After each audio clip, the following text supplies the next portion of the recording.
Hello, Avram. Hey, how's it going? It's going a lot better. Oh, that's good. That's good. There we go. Hello, friend. Oh, I'm stressed out because I just discovered that there's like a flood in my basement. Oh no. Yeah, some kind of pipe burst. I don't know what. Got to Do you get need to a. be do you need to be No, doing no, there's something nothing to I deal can with do. that? Okay. No, I mean it's not like running all the Understood. time. Yeah, I just discovered it. We're not going to call. I just want to call like and play like midnight emergency rate. So Mm-hmm. I'm going to go down after this and mop, and then hopefully they'll come and hopefully it won't break me. But Fair enough. Fair there's enough. some water coming from behind a wall, and I have no idea where it's coming from or what. Oof. So I don't know. Good, good times. Oh, this is So always fun. what can we talk about today? I have well, I think a good thing to talk about possibly um is the new ThinkPad X1 Carbon here. Um Nice. it's got some juice. Um it's actually a little bit thinner and lighter than the prior models. Um, so, interesting. Has the new Meteor Lake chip, new Wish Meteor Lake chip. Mm-hmm. So, that's probably decent. That's probably a decent one to go with. And I, of course, read the upstream. Excellent. Oh, God. So. Sorry if those of you who are watching us live. We just got a spam message on Twitch I'm trying to dump out real quick before we get started.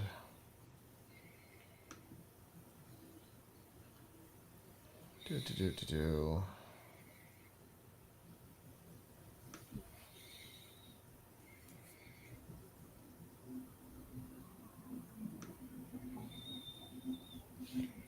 we go. How do I don't remember how to do this.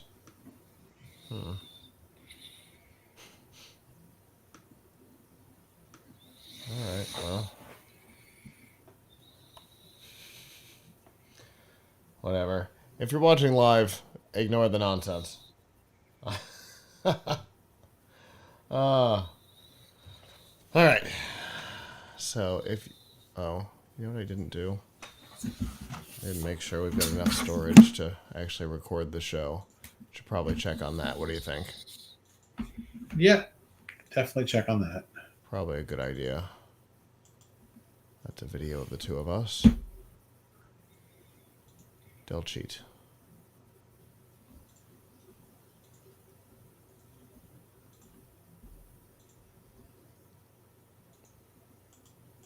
All right. There we go.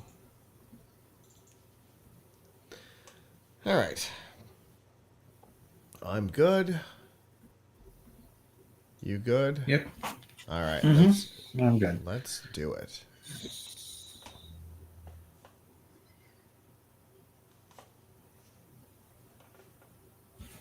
This week, Wendy's wants dynamic prices. Gaming studios lay off devs. Wikipedia doesn't trust AI. And Warner Brothers doesn't want Paramount. It's Sunday, March 3rd, 2024, and this is episode 662 of F5 Live, Refreshing Technology, a proud part of the Tech Podcast Network. If it's tech, it's here.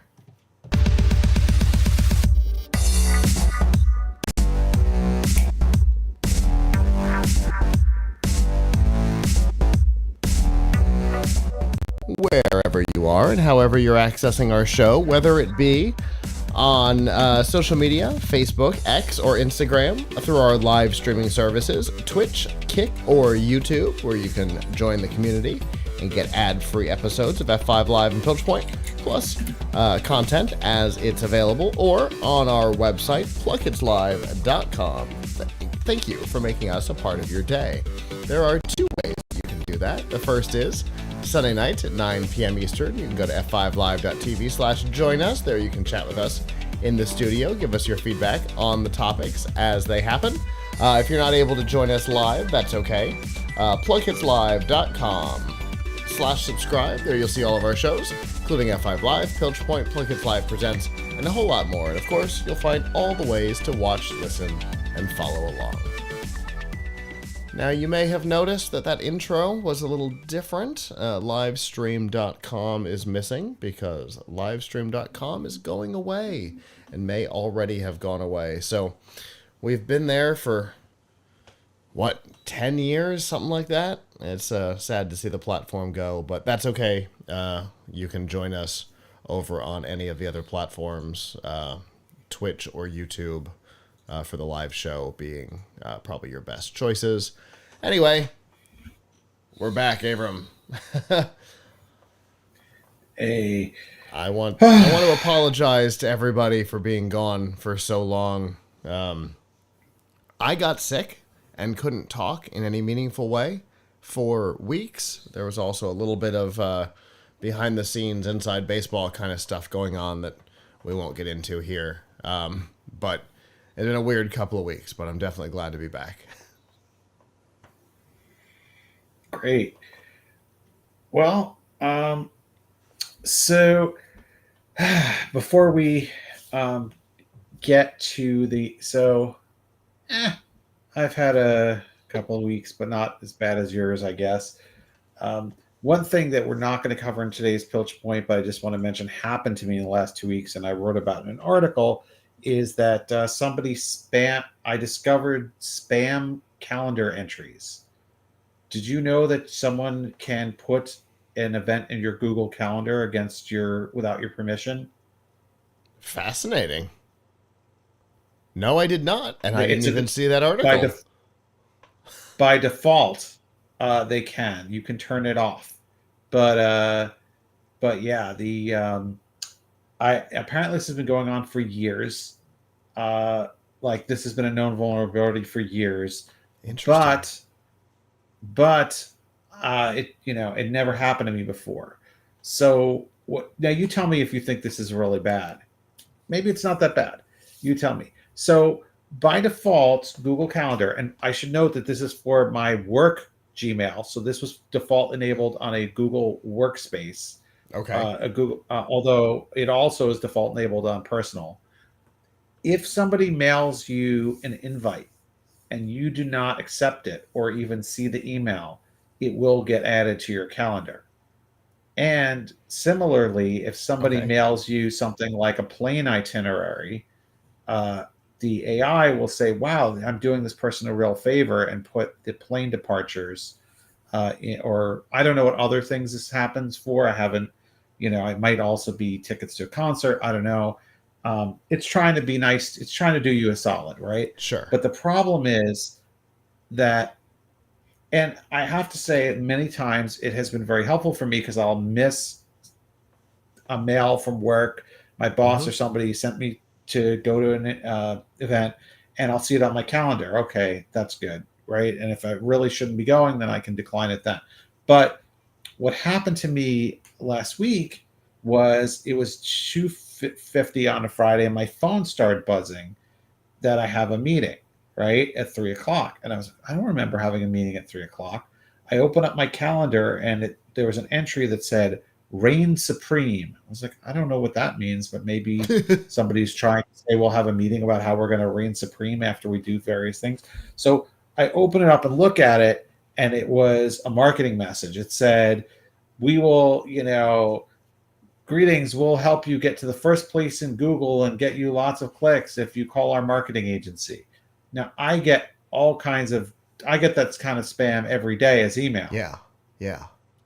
Now, here's what made it so the person had sent it as an invite to a call at 3 o'clock, but I don't know if there actually ever was a call. Right. But because there's no phone number, it was just like, I think automatically puts a Google Meet URL, but they sent it out at like 2:45 or something like that. So, I didn't have time to notice it and decline it or whatever. And so it showed up on my calendar. And of course, if you get alerts for your calendar, now you're getting an alert about a piece of spam. What was really insidious about this, though, and this I blame Google for, is the message was marked as spam by Gmail. So Gmail knew it was spam, but it still put it in the calendar. Oh. And that made it actually even harder to detect because you don't look at your spam folder, right? Right. Every minute. So I couldn't even find where it was from. It wasn't even showing until I looked in the spam folder. So anyway, I have an article about this. You can just change two default settings in Google, and you can fix it. But I don't know. I just wanted to mention that happened to me because, I didn't know that could happen. Yeah, I mean, of course. Once you start thinking about it, I get meeting invites for work stuff and all the time, and they show up on my both Outlook and my Teams calendars immediately. Right. Which for me works out because I never check some of my company email addresses. Right. It's a net positive, right? Right, but What? the idea of sending out a meeting invite rather than a marketing email, so if it goes to spam, it still notifies you. That's, I mean, it's evil genius. It's Yeah, evil. When yeah. it's evil genius I mean, level, it's whether brilliant. it went to spam or not, it was a good note because you don't normally get your phone buzzing for an email, right? I don't, Right. right? For every email that I get, but if I have an appointment coming up in 10 minutes, I do. Yeah. So, like, I just want to say a spammer caused my phone to vibrate and caused me to go look at their message. So I just want to say that is some good spamming right there. Now, there is a setting where you can just say don't add event calendar invites from anyone you don't know, and that is not the default setting. Oh, okay. The default setting is add from anybody. What it should be is add only from people that you in your address book or you've interacted with or something like that, Yeah, that makes sense. That's interesting. which is an Now I option feel but not like the default. yeah. Now I feel like I need to go test this across all the email providers. Yeah. Because Anyway, it's I wonder like I wonder if this yeah. is some sort of a marketing response to the what is it, the multi-message uh changes that Google just implemented a couple weeks ago in Gmail. I wonder if this is marketers trying to get around that. I don't know. I mean, first of all, it's like if you're a spammer, you want to spam. You want your message seen, right? That's your whole point. Mm-hmm. You don't care. I assume you don't care if you annoy people. You want someone to see your message. So Sure. this is a very successful way of doing that. Yeah. I just want to say. Now, I would be curious, what you could do to like make it happen on purpose. Like, was this person trying for it to end up in spam, or did it not matter because it would have been added to my calendar whether it ended up in spam or not? But Right. um, but anyway, I'm sorry. I didn't want me to take us off the rail with that, but I just wanted to No. mention that That's as fascinating. a thing that happened to me. And I thought about doing it for the Piltch point, but I don't know if that was worth going into for that. So I just wanted to mention it real quick. We have an article about it on Tom's Hardware that you can see, but anyway, it's just weird because it's the first time that has ever happened to me. Yeah. Yeah, that's why I wonder if it's related to the Gmail marketing changes that they just implemented. Um, I mean, I don't think the vulnerability is because I Googled No. this and I found people complaining about this from 5 years ago. So But I I wonder don't if think your sudden influx in examples of it. influx was one. Influx Okay, was one example. So, got it. so, Okay, it sounded I like mean, you if got I more than start to one. get an influx, that would be that would tell me something. But Okay, no, no. I mean, but it fascinating. also does point out some of the things that AI does for you, right? I mean, I don't know if you Mm-hmm. would call this a use of AI, but like some of the things where it tries to do you a solid, it doesn't, right? Like for Right. like another one that was seemingly harmless was when my mother sent me her flight itinerary when she was going on a vacation last summer, Mm-hmm. and I got alerts when her that like, hey, you have a flight leaving in 5 minutes. I was like, whoa, what flight? And then I realized it was her flight, right? Then Yeah. it wasn't my problem. But so like it just saw an Yeah. itinerary in there and it was like, hey, I'm going to add. No, what happens to the travel agent? Does he just get everybody's stuff on his calendar? Yeah. Quite possibly. So that we Yeah. do that for the CES team when we travel. All of them, all of the itineraries all come in to me, so they all show up on my Right. calendar. But for me, I want it that way because I want to know when the team is getting in. Yeah, no, I mean, it's good except for the fact that it's Sometimes it's nonsense. by default seen as yours. You should sort of have a setting of it's like it's not really my event Yeah. because then you start to get alerts like, hey, your flight is leaving. You've got 10 minutes to get to the airport. Yeah. Yeah. Anyway, sorry. We can get onto Really real stuff, but interesting. I thought I that was I thought that was interesting. yeah, for sure. I love this kind of thing because it's those little oddball vulnerabilities that people are like, "Hey, I've got a stupid idea." And then they do it and it works. I mean, Right. it's annoying beyond all belief, but it's super clever. Yep.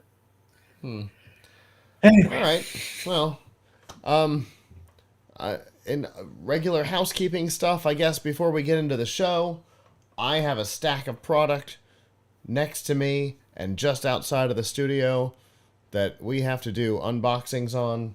So definitely expect a big influx of those videos here soon on YouTube and on the website and Facebook are the three best places to see the unboxings and the how-tos. Like I said, there will be a ton. There's a chair, there's a robotic vacuum, another Withings scale, a watch. I thought maybe this thing would have helped you, Avram, but it's not. It's got something to do with a drainage line for HVAC, but it's definitely for flooding. All kinds of stuff coming in the near future, so definitely keep an eye out for that. But for right now, let's get down to the news.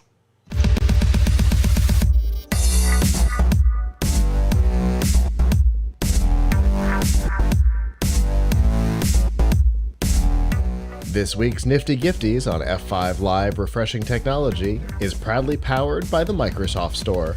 Whether you're looking for a new laptop, tablet, Xbox, games, or a whole lot more, you can get them at the Microsoft Store. Remember, current students, faculty, parents, and active military can save up to 10% off almost everything. To browse the products and learn more about the discounts, you can go to f5live.tv/Microsoft.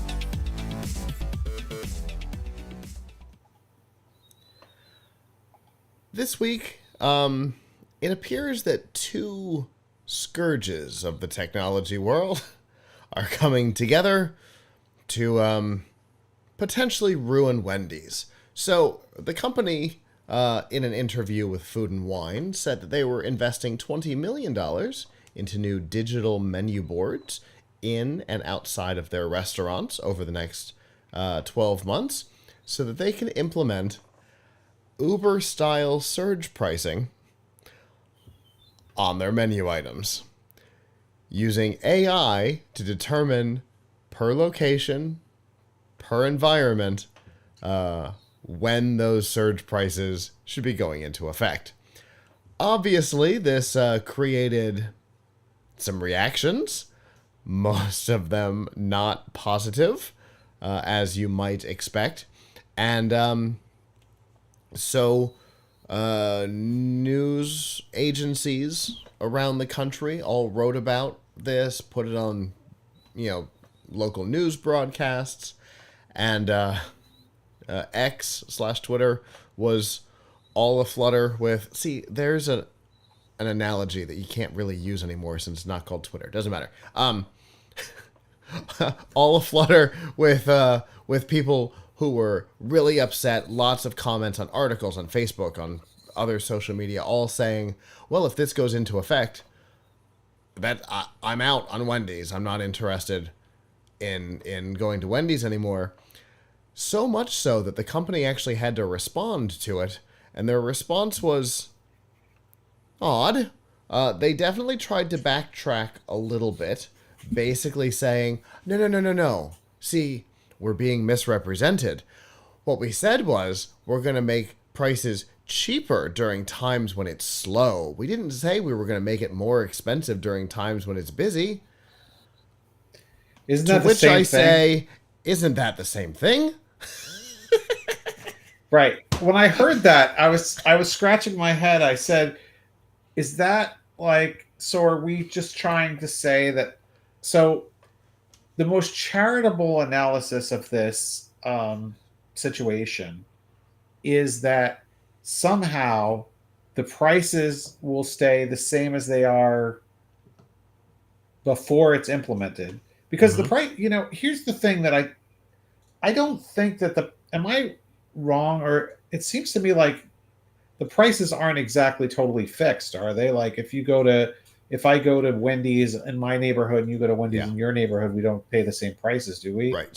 Store to store, it can be different. There's some corporate owned, there's some franchise, there's some location based things. Yeah.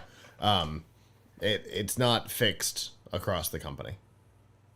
So how would you even how would you even really know what normal was, right? Because what the like regular price was, how would you know?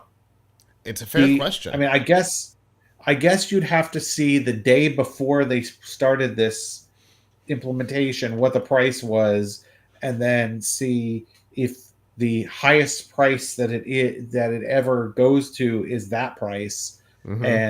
and then you could say, okay, they're just lowering the price at certain times, but it Right. certainly means that the price is higher at other times.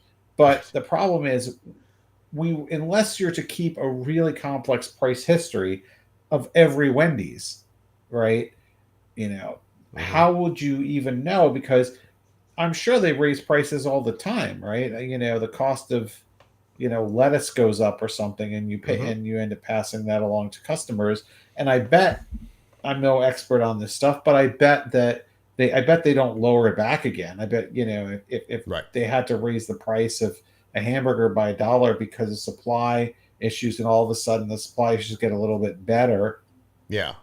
and they're making more profit, I don't think the very few companies ever say, "Oh, great, we're going to hand that 50 cents back or dollar Right. back or whatever to the customer." Yeah. So, It's um, not like after all the supply chain issues of 2021, once they were resolved, it's not like prices came back down and everything got went back to normal in any right, industry. exactly. So everybody's, so I mean, I think obviously there will be. They probably also look at what their competitors, McDonald's, Burger King, whoever is in the neighborhood is Mm-hmm. charging, right?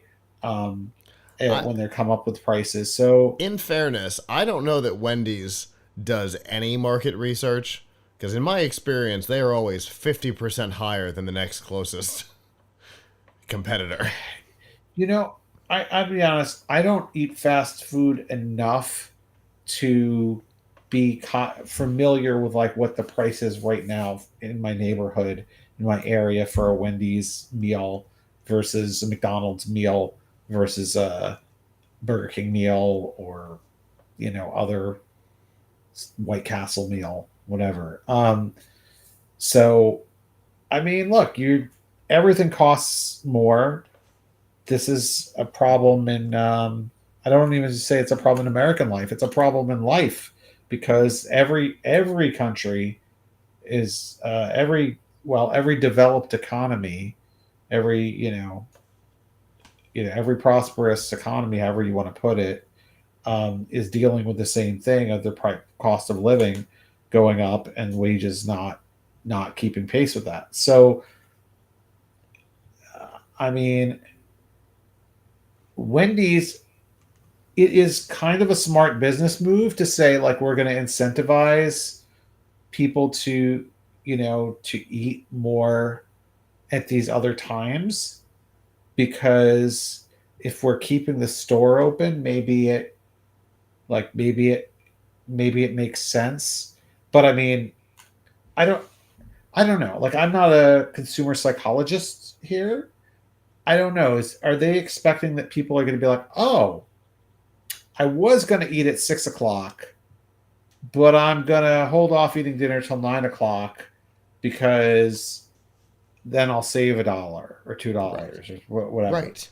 I mean, that could affect somebody's behavior. I don't know. It depends. Like, I guess if you're a person who eats fast food a lot, then maybe you would do that. Yeah, Um, it might affect your behavior some. but on the other hand, I mean, when I'm eating it, it's usually like some kind of occasion, or I'm on a trip. If I'm on a trip, Yeah. I'm not, gonna be, I don't know, thinking about that. Although I guess, I don't know. Maybe if I was on a road trip and I knew the prices dropped at like 8 o'clock and it was like 7:30, I'd say like, oh wait, I'll wait a half an hour and I'll eat at 8 o'clock. I don't know. I'll take the next. I'll skip that rest stop and I'll go to another one. But I don't know. I mean, it's an interesting thing. I guess the question is, if they didn't announce this, would anyone have really noticed? I feel like almost certainly people are weird, especially about fast food.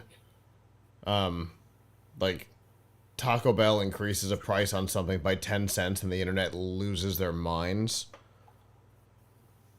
There's so much other stuff to be, concerned about. I mean, the price of things at the grocery store for when you I mean, sadly, sometimes fast food might actually be cheaper than making your own meal. Um, Not so, wrong. so I think making your own hamburger is not cheaper. So, I don't know. Yeah, I mean, obviously this is bad PR for them, um, but I wouldn't be surprised if everybody else does the same thing, and then it will become like baggage, like airline baggage, right? And that one It'd be like one the baggage airline fee. one airline decides to be different. Like Because no, like because once, South everybody went that direction, and Southwest was like, we're not gonna. right, and yet, We're and we're yet, gonna set ourselves it's apart. yeah. I mean, it'll be an opportunity. I mean, for now, they've just handed a commercial to McDonald's or Burger King, right? Uh-huh. Yeah. Hey, we got to charge you the same amount no matter when you eat. Come anytime, blah blah blah, right? Right. So, hey, young folks who weren't responsible for a phone line before the year 2000 or so. Do you remember that people used to wait till 9 o'clock to make their long distance phone calls? Yep. There, there's Or actually a blues song about the guy calling his sweetheart, saying like, "You better, no, I can't call you till 9 o'clock" or something. yeah. Like, that's a thing that if when I tell my son about it, like he totally like, what do you mean? You waited till 9 o'clock to call people? You got charged more money to call someone who is far away than someone who was nearby? Like completely, completely foreign to anybody who basically, I mean, I don't think was that ever the case. I think in early days of cell phones you also got, not at nighttime, you got Nights lower, and you got weekends. either unlimited or nights and weekends, right? Yeah, So your minute count only applied to day, like business day, and you end up with nights and yeah, weekends. so I don't know when that ended, but you know what, 10, 15, 20 years ago it ended, maybe, when they That stopped. started to come apart. Yeah, 2010 ish, about the time Radio I Shack think switched smart to selling T-Mobile.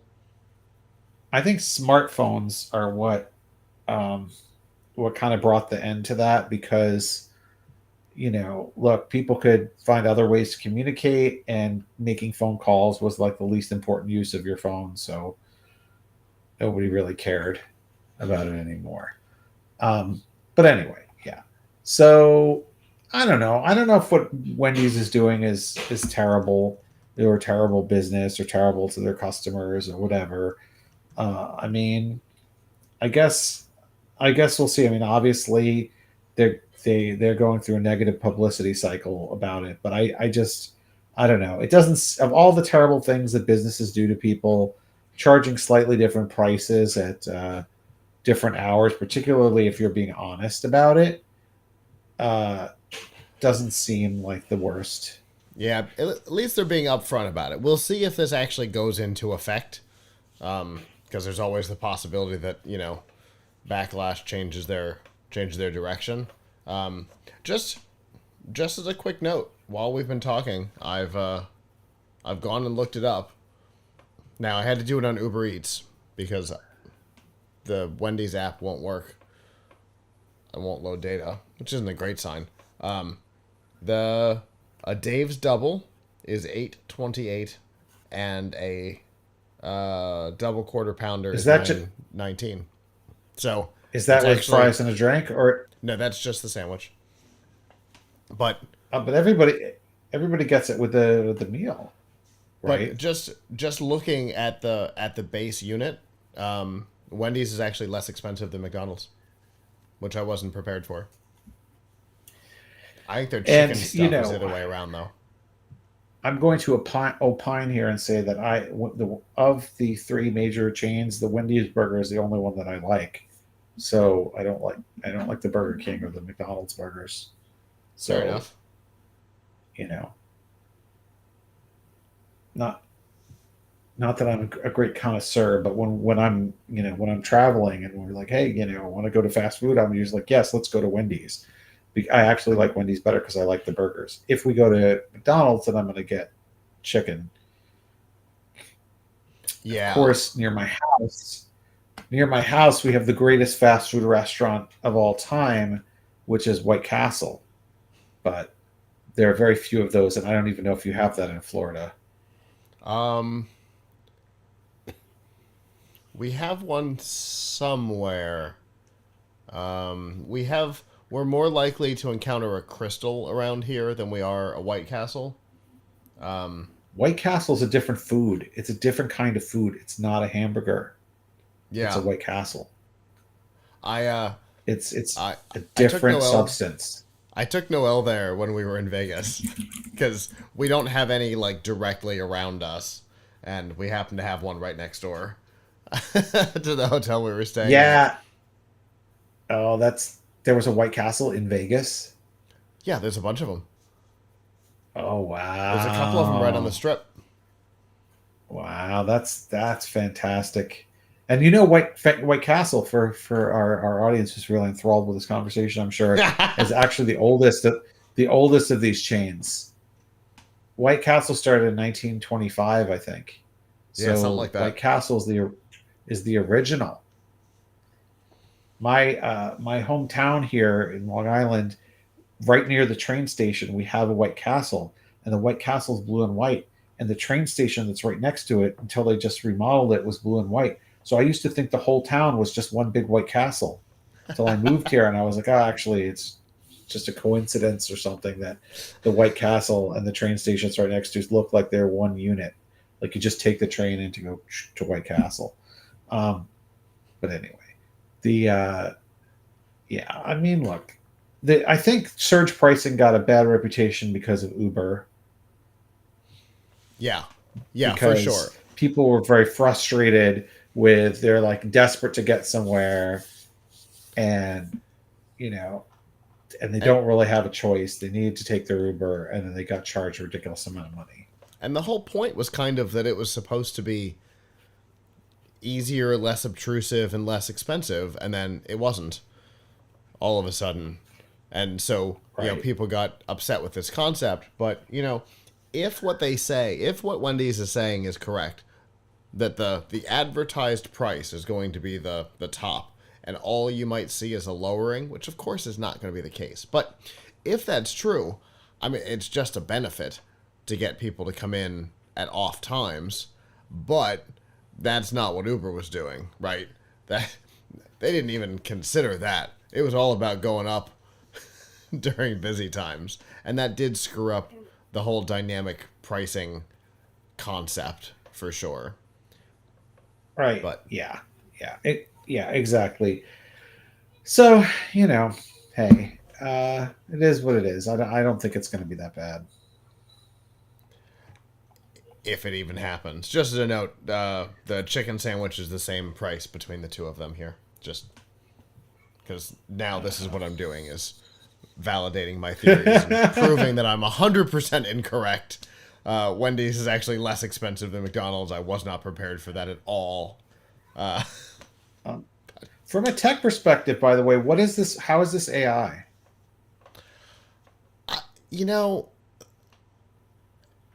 the term has lost its definition. Is Like, probably the best answer.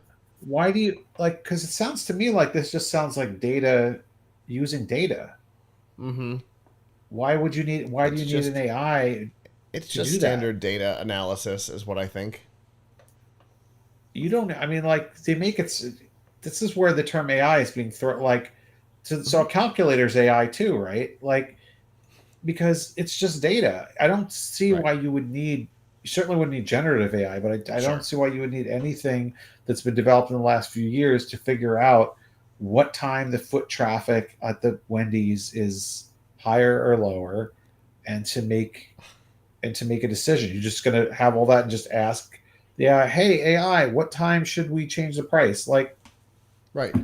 it We seems it's that sounds like we had a automation to me, not right. not artificial intelligence. I completely agree. At Radio Shack in like '04, we implemented a system that kept track of, it looked at tickets against history, it looked at weather, it looked at um, how the ticket count changed based on expected weather, and then was able to determine how many employees we needed at any given time. This is exactly the same thing, and that was, oh my god, that was 20 years ago.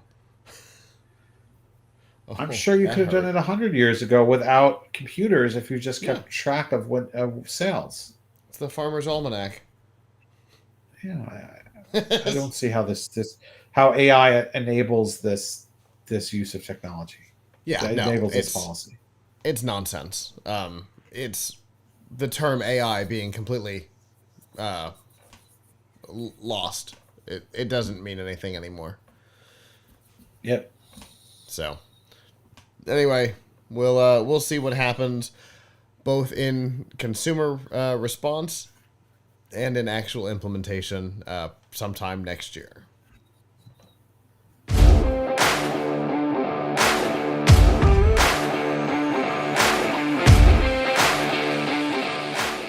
This week's Piltch Point with Avram Piltch is proudly powered by PureVPN.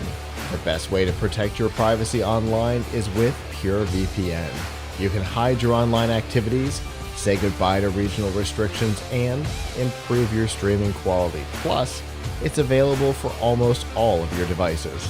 You can get a special price and a 31-day money-back guarantee right now by going to pilchpoint.live/PureVPN.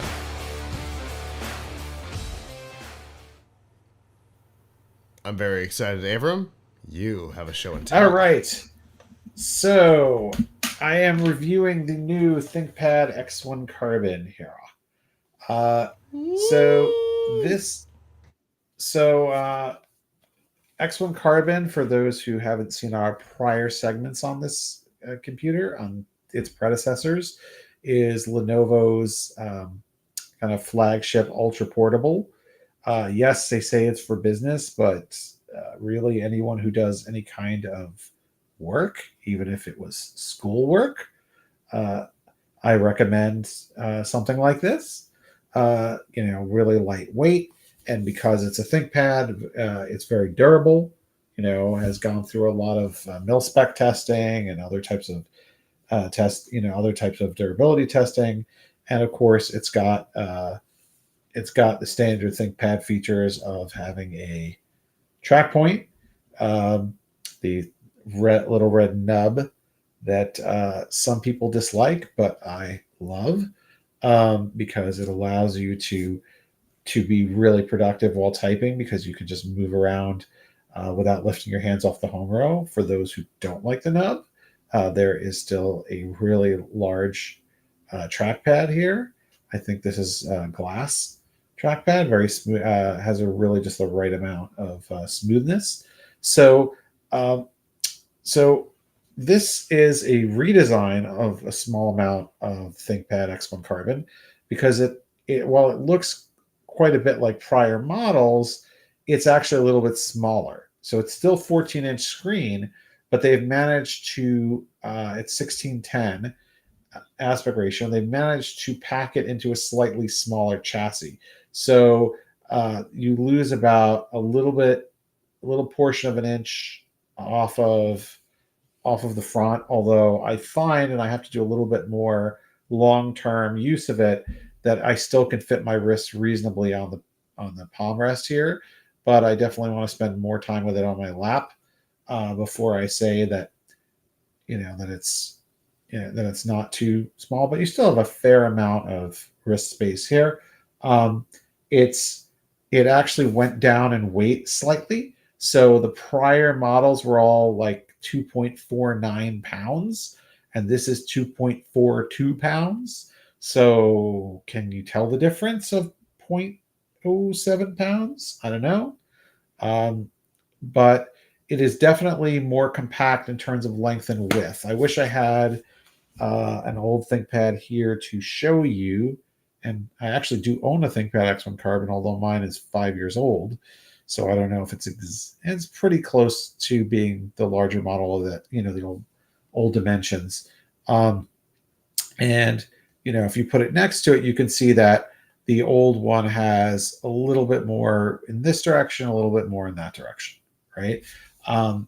It is still made out of carbon fiber and other materials. Another new thing that they've done with it is, if you look here, this is sort of the communication bar here, which wasn't there before. So the webcam is actually in this bar. And it also the IR sensor for facial login. And this is a 1080p webcam. So it's giving you better quality conferencing than the older model. So I think last year's model was also 1080, but didn't have the communication bar. Another thing that is neat on this is that they have added a new feature to the track point for the first time. And not the first time. It was on another ThinkPad, not the X1 Carbon, where you can get a special quick menu. Let me see if it'll do it right now. You get a special quick menu if you double tap on this. Let's see, is it going to do it, or is it not configured? Okay, it's not configured. Wait, it did. It worked. See? Oh, but it went away. Did you see that? It's quick. Yeah, there it is. Wait. Okay. So it's a quick menu. And the quick menu allows you to do things like toggle the camera and brightness and the microphone.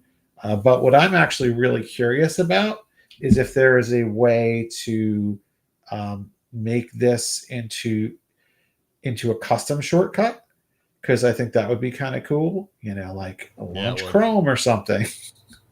Yeah. So I think that would be pretty cool. I've told the people at Lenovo that, and they're like, "Oh yeah, we'll try and figure out how we can make it, customizable or something." I wonder how it's seen by the operating system, because if it is seen as a keystroke, then auto hotkey you could map it to auto hotkey, and then you could do something. So I'm gonna maybe I'll spend a few minutes experimenting to see if I can figure out whether it registers as a keystroke.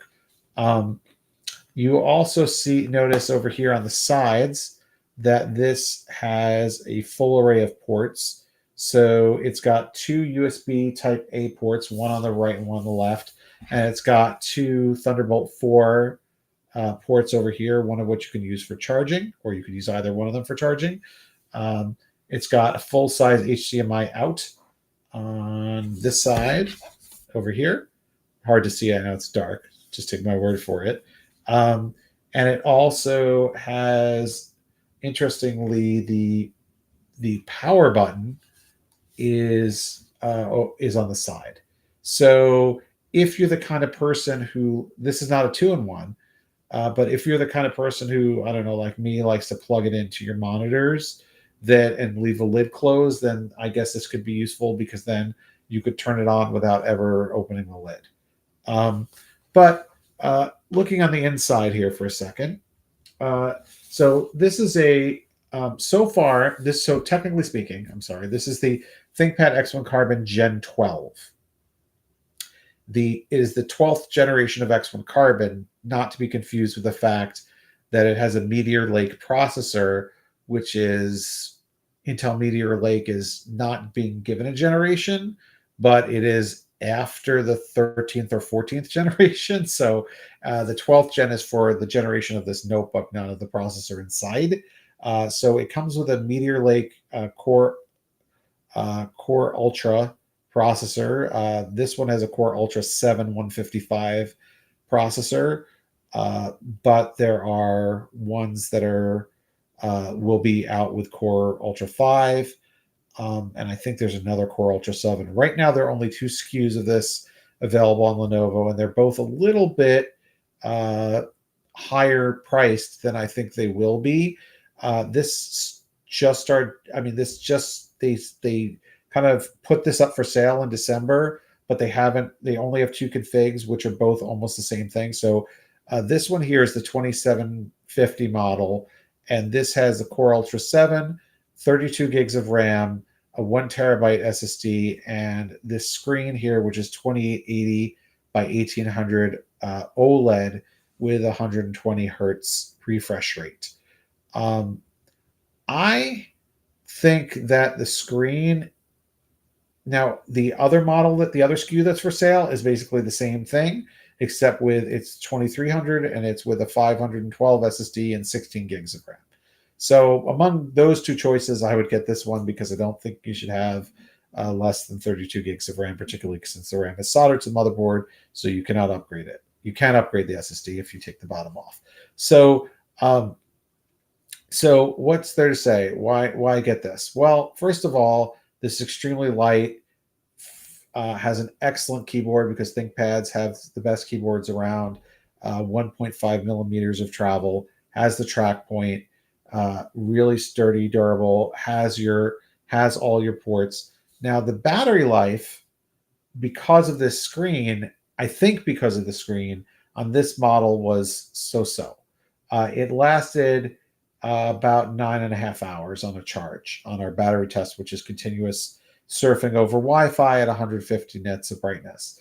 The prior model, which we tested with a base model 1080p non-OLED screen, lasted 13.5 hours.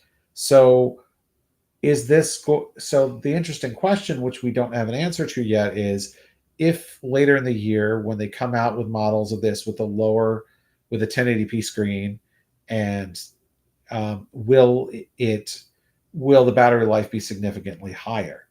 I'd like to think so. So so I guess we'll find out. Maybe Lenovo will have one to send to me to do a comparative battery test. But I still really like this because the Meteor Lake processor has far superior graphics to earlier generation, like Intel 13th gen. So you're getting you're getting better graphics performance from the Intel Arc graphics, but you're also getting much better local AI. So, okay, I don't know. Maybe you don't want to do AI on your computer, but more and more things are coming out that will take advantage of local AI processing. So this has both the graphics, the Arc graphics, which does a pretty good job of doing AI workloads, and then it also has a neural processing unit built into the CPU, first Intel processor to have that. And the neural processor is supposed to actually can handle those AI workloads. However, in my testing, if given the choice, and some programs do give you the choice, you would rather use the graphics, the integrated graphics for an AI task because it's actually a little bit faster than the NPU, although the NPU is pretty good at handling local AI tasks. What's a local AI task? I think I may have shown some of these on an earlier show, but you can do things like, you can use stable diffusion image generation locally. You can use like text to speech, speech to text locally. I don't know about text to speech. You can do, you can do things like removing background noise or blurring your background using local processing through a variety of apps, and they're going to be more and more. Now, the interesting question is, okay, most of these things that I just mentioned could also be done in the cloud. So how badly do you need it to be local? I don't know. I don't think anyone has yet come out with a killer app for local AI workloads for people who are not just experimenting and wanting to see, developers or people like me who just want to play with it. So, one possibility is this new tool that is coming out that will allow you to that will basically record everything on your screen, and then like pixel by pixel, which I find scary, and will then like make recommendations to you, like, oh, hey, I see that you promised such and such in an instant message that you would get back to them. Well, you haven't got back to them. um, Oof. trying to remember. I'm trying to remember the name of the app. They just changed the name of it. I think it's now called Superpower, but it was called. They actually have this now for iPhone. You can actually do this on your iPhone already. I'm trying to remember the name of it. It's on the tip of my tongue. That is something that you could potentially do with AI. I personally wouldn't want to do that. It seems scary to me. Uh, but you know, that's so anyway. I think despite the 9.5 hour battery life, this seems like the X1 Carbon 12th Gen seems like a really great notebook, really great look and feel. The 11th Gen is still out and a little bit cheaper, right? So if you had to make a choice and buy today, I think I would buy the 11th Gen because this is so expensive, and I don't like being saddled with this screen. I mean, the OLED looks okay, but it's actually not even 100% of DCI-P3 color gamut, and 120 hertz is probably hurting battery life. Maybe there's a way of turning off the high refresh rate, because it's not a gaming notebook. So why would you put 120 hertz on the, just to scroll more smoothly? Like, folks, for those who don't keep track of refresh rates, most monitors and laptops default to 60 hertz. Lately, there's gaming monitors go to like 120, 144, even 500 hertz, because people are looking to make sure that there's no, like when they're playing a game at a high speed, that they don't have something happen on the screen infinite milliseconds to, later than they hit the button or whatever. They don't want lag, or that, they want to see everything really quick. But for productivity laptop like this one, I don't see why you would need the 120 hertz. And the more hertz, the more time the screen is refreshing, it's obviously going to use more power. Yeah, for sure. That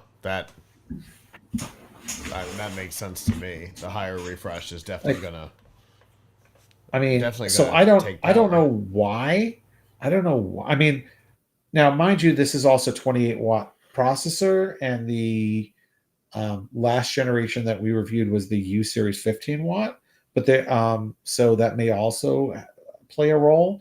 But I mean, I think it's pretty. I mean, in the near future, Lenovo will be coming out with models with configurations of this that have the 1080p screen, and I definitely recommend going for that, because I don't think that you really benefit from having much higher than 1080p resolution on a 14-inch screen. You're just going to end up turning up the scaling, right? Um, and then maybe I'm just thinking this from my perspective, but my laptop now is my work computer. Like, I take it to work and I plug it into my monitors at work and I use it there. So it's more important to me. So so like having the screen itself be all pretty looking, I need to be functional, right? Like decently bright and sharp and whatever. But OLED, I don't like you're not going to be using this as an art machine. So I, you know, I don't know. I wouldn't get this with the OLED if given a choice. But otherwise it's a really fantastic laptop. Well, that's good to know. Um, Obviously, if the OLED isn't adding anything, the refresh isn't adding anything that the target consumer of this product is looking for. Obviously, if you're looking for something like that, Razer makes great laptops and ROG, and there's things for high refresh, detailed screens, things like that. Makes sense. Drop down, get the less expensive one. So how far along are you on your review, Avram? About 50%. I think this week. Oh, I found the name of the app. Okay. Rewind, but they're changing the name of it to like Superpower or something. But you Okay. can still see it rewind.ai. Got it. So um, this was demonstrated original. Intel is making a big deal out of Rewind, and they demonstrated it at their in September. They brought the CEO of Rewind up on stage, and I find it to be kind of frightening because you basically are asking it to spy on you. Yeah. And when it comes out, we'll have a lovely. I mean, it's already out for iOS, but it's just tracking the phone screen, and the Windows one will track your computer screen. And so when I met with Lenovo about this laptop, they said, "Oh, like Rewind. If you run Rewind, that will run locally, and so you'll really need the processor for it. Although Rewind hasn't come out yet for Windows, but they're working on it. But the other thing is that Rewind wants to sell a pendant. Is going to sell a pendant that records audio. So Sure. can you imagine you're walking around everywhere you go? It's recording all your conversations. Sure, all your friends will be happy about that. Yeah, we thought there was a backlash against Google Glass in public. Now they claim, oh no, no, no, it somehow it's not going to record people who haven't consented. I don't see how that's going to work. Or like it'll not really Magic. record them, but just keep a record of what they said, which I don't know if that's any better. So Or I don't any know. different? Well, I guess like maybe it doesn't keep an audio recording, but it just says like, Yeah. oh, you were talking It's to just this holding a person and they told transcript. you to do this. Maybe I it hasn't come out, so we can't really say, right? Right. Um, but but I mean, like the premise of it, like chilled me to the bone. Like you're gonna spy on yourself. It's like an episode of Black Mirror, um, Yeah. but a very specific episode too. I can think of. But but the but you know the apparently some people want this. So that's one use case where having AI in your processor would, I guess, be very helpful. Sure. I so I like at the bottom of their website, they have a use cases section, and they have four: executives, engineering, sales, and ADHD. Well, one of Yeah, these things is not like the others, yeah, yeah. I mean, I don't know. There's just so but I much get it. invasion of privacy in your life. Can you imagine in the future, like your smart speakers, like you get into a fight with your significant other, like you were supposed to pay the bill. No, you were supposed to. Actually, Actually, at 5:03 p.m. on Sunday the 21st, he said oh he would pay the bill. no, terrible. It could be coming to a home near you. Oh, I mean, they're already helping solve homicides while claiming that they're not storing recordings, but that's a whole different issue. Yeah. So anyway, stay tuned. This week we'll have a review of this laptop officially with all the benchmark numbers, which are pretty good on tomshardware.com. But it's overall, I say it's a really good laptop. But I'm really looking forward to them coming out with the configurations with that are less expensive and have a less power consuming screen. Makes sense. As always, Avram, interesting show and tell. I know it's long been your favorite uh, device. You have one yourself. Yeah. So Yes, I mean, always good for to see an update I on it. will admit. I will admit that like mine is now 5.5 years old. So every year I look at it and I'm like, oh, is this a year that I'm going to upgrade? And almost certainly I will. I really like mine, so almost certainly I will get whatever get a new model uh, when it's time to replace it, which it may very well be in 2024. So but I can attest that the one I have from 2018 is still like my daily driver, and I still really like it, and still works really well. Yeah, I mean that's the things we do to our computers. That's a pretty good endorsement that all this time later it's still kicking and you still like using it. That's all a good sign. It's getting a little slow with Windows 11, and that's where, having a newer model with more RAM and faster processor would be good. But it's still working well. So I get it. As I'm tapping my machine that's not even supposed to be running Windows 11. Which I followed. I mean, which I followed your instructions from a Piltch Point episode to get the upgrade. Yes.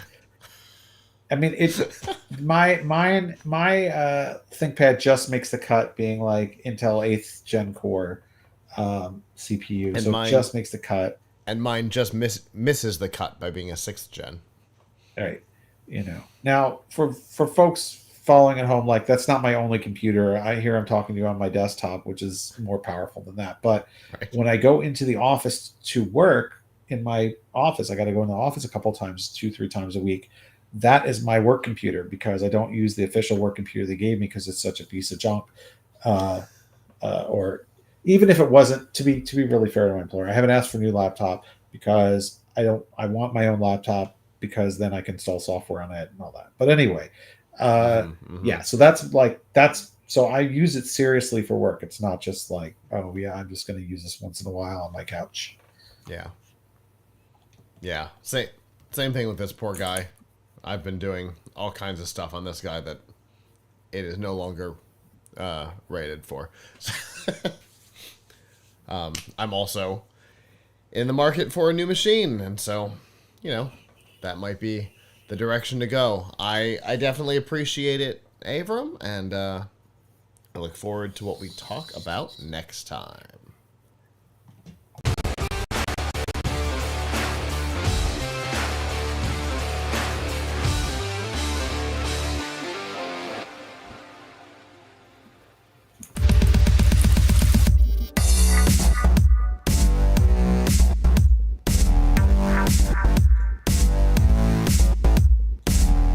This week's Extra Life on F5 Live Refreshing Technology is proudly powered by EXA. EXA brings the latest technology to gamers, offering the most immersive products for the ultimate gaming experience. They've compiled the best elements of cutting-edge ENC tech, the latest in Bluetooth 5.0 and 7.1 surround, plus extra features into their headsets, so everyone can enjoy a sensational gaming experience. And they've got headsets for Xbox, PlayStation, Switch, and PC. Plus, they won't break the bank. Learn more about the headsets that are available and any current promotions by going to f5live.tv/exa.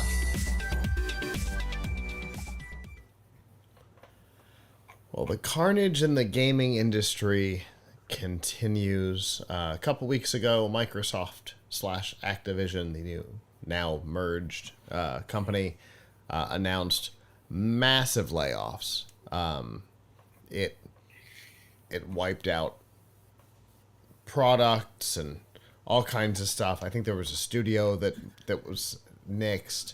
The Activision esports division was basically gutted down to like 3 people. Definitely a big deal. But since then, it hasn't gotten better. As we have seen particularly in the tech industry, but other industries as well, but particularly in ours, when one big player has layoffs, the rest of the industry tends to follow pretty quickly behind. There's a couple reasons for it. One is the industry is now looking at them, right? Looking at everybody to see how they're going to react. There's, proactive response to what is perceived to be a worsening environment. There's investor reaction, relations, all kinds of things that lead to it. And this week wasn't great. So Sony Interactive announced 900 employees will be laid off. In that, the London studio for PlayStation is gone. Firesprite, Guerrilla Games, Insomniac, and Naughty Dog will all see reductions, and it's going to come affect across all parts of the business. EA announced 670 positions, about 5% of the company. In there, they canceled the Star Wars first-person shooter that was being developed by Respawn, which is a pretty big disappointment because Respawn did a really great job with the last Star Wars game, which I'm not in that space. That's not my genre, but the reaction, the response to it was great. And there was a certain point not too long ago where people were like, can EA give up the Star Wars contract? Is that possible?